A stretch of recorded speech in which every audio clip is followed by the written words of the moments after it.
Hey guys, Jim back here in HD to bring you guys another MMA fight prediction video. And this time I'll be doing the UFC's 156 main event that features a Featherweight Super fight between the UFC Featherweight Champion Jose Aldo Jr. putting up his belt against Frankie the Answer Edgar, the former UFC Lightweight Champion, looking to reclaim the glory that he lost.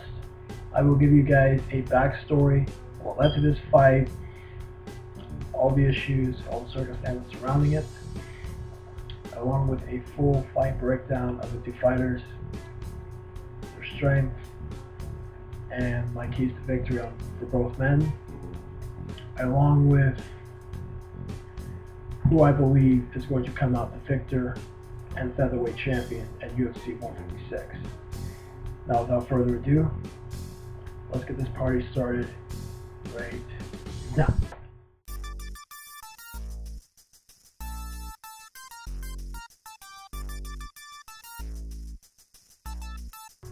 Now, the road to this fight between these two guys has been a long one, but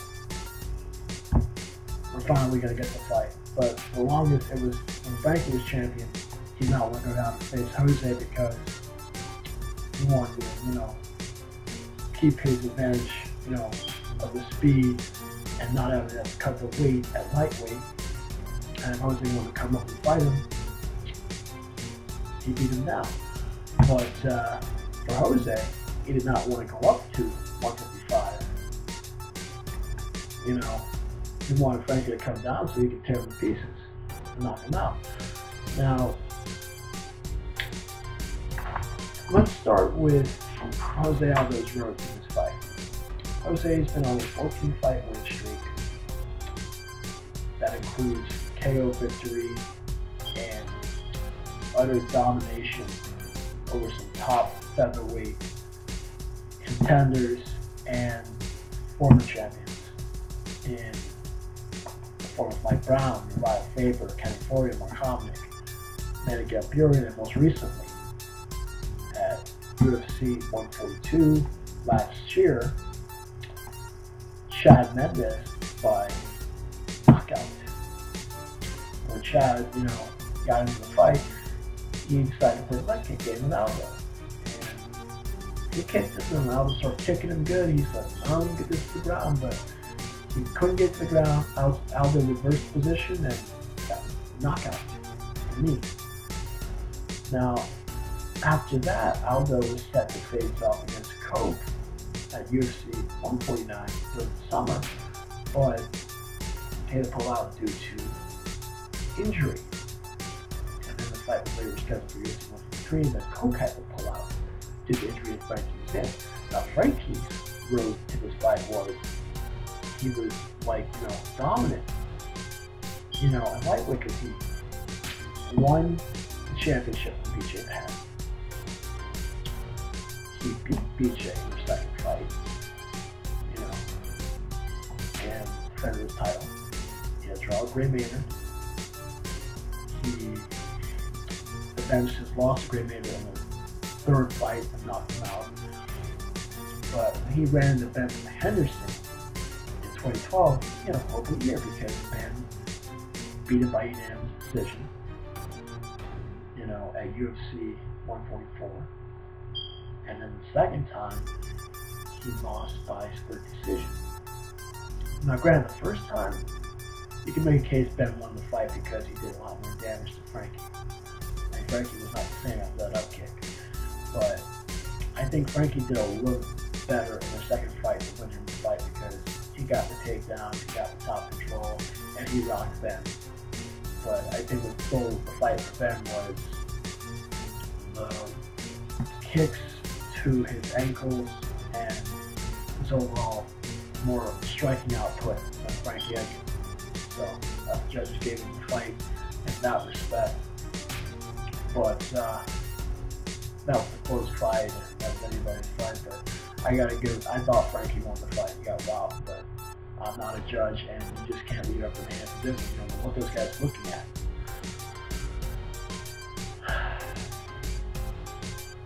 So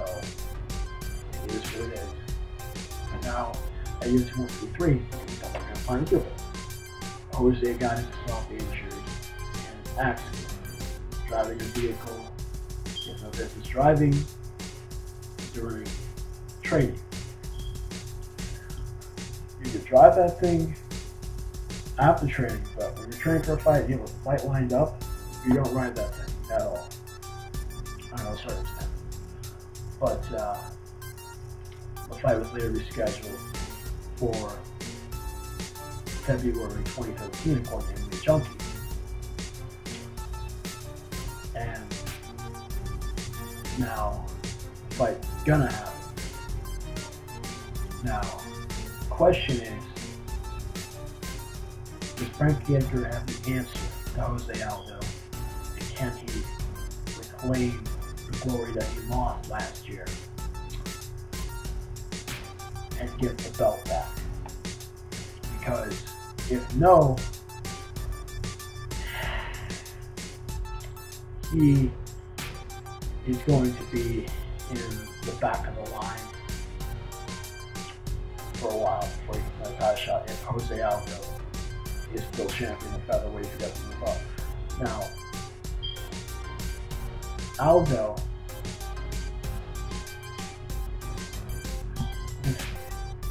though, if he defeats Edgar, will he move up to lightweight and face Benson Henderson? That's a question right there. Or will he stick around at featherweight and keep beating up some of these guys like Dennis Seaver or his former training mate Diego Nunes? Or will he just go up to lightweight and have some good challenges? That's the question. But there can be only one winner, and we'll have to see who the winner is going to be at UFC 156. But we're going to explore on how these guys can win and what they're good at coming up next.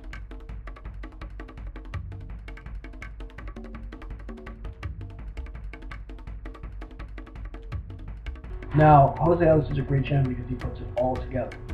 The guy is a black belt Brazilian Jiu-Jitsu, a great ground game, top control, ground and pound.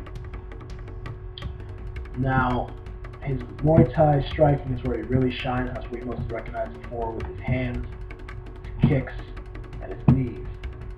Especially those kicks to the legs that really started off the onslaught and stop your mobility and makes it easier for him to pick you apart. His hands and his knees will end the night for him. His takedown defense is excellent too. It's hard to get this guy to the ground. He stuffed mostly every takedown that's been thrown at him. He may have gotten down maybe a few times, but he gets back up. Now, his offensive wrestling is also pretty good because it was shown during the Hominick fight where he took Hominick down multiple times. Although Hominick is not a Division I wrestler or a D2 wrestler or anything like that. He's mostly a striker, but that still shows Jose's ability to be open to different tactics to win a fight based upon who his opponent is. Now, his overall record is 21 and 1 loss, 13 KO victories, and 2 submissions. But his problem that I can see for the most part is his stamina, because the guy walks around maybe 170, 150 pounds, something like that. And then he's cutting a significant amount of weight to make featherweight. So that's going to really drain him a little bit.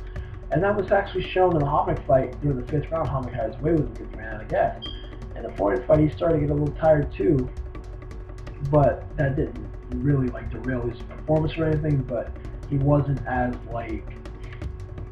vicious as he normally is in the early goings. But he did enough to get a decision because he won 3 rounds of the 4-in fight. So I mean 2 was close, 1 was definitely with the 4-in, but I guess you could give him the 2nd round too. But in my opinion, I think he won 3 rounds, but it is what it is. He won the unanimous decision. That is not here nor there. Now he's facing a guy with great stamina in Frankie Edgar. Frankie is the same Frankie you fought in the first round, so that you're going to fight in the 5th round. And he has incredible heart, incredible warrior spirit.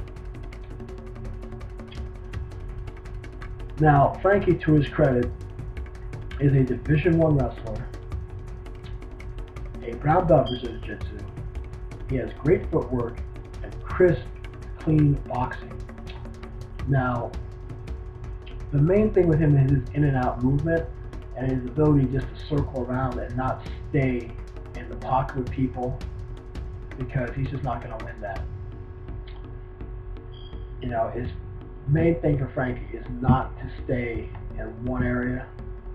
It's basically to keep moving around.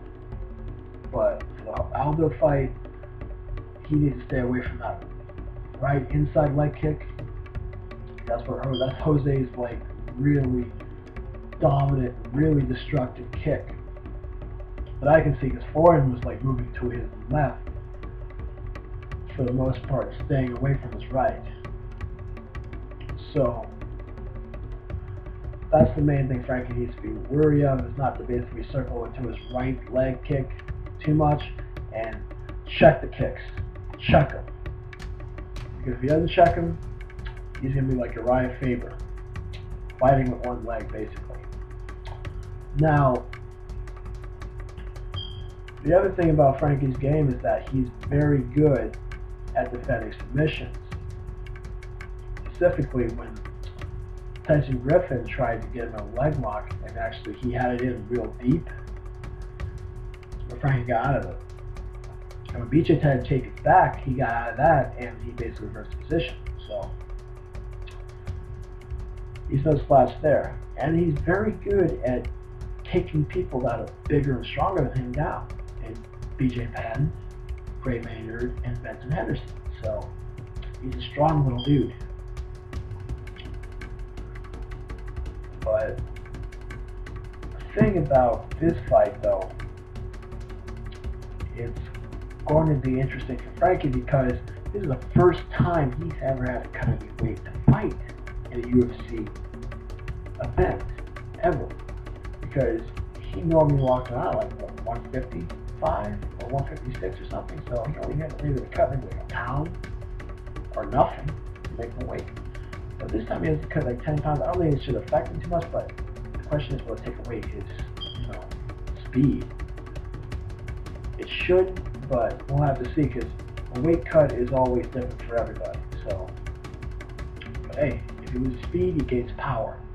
So that's another thing too. I mean, both Jose and Frankie are very fast, but the question is,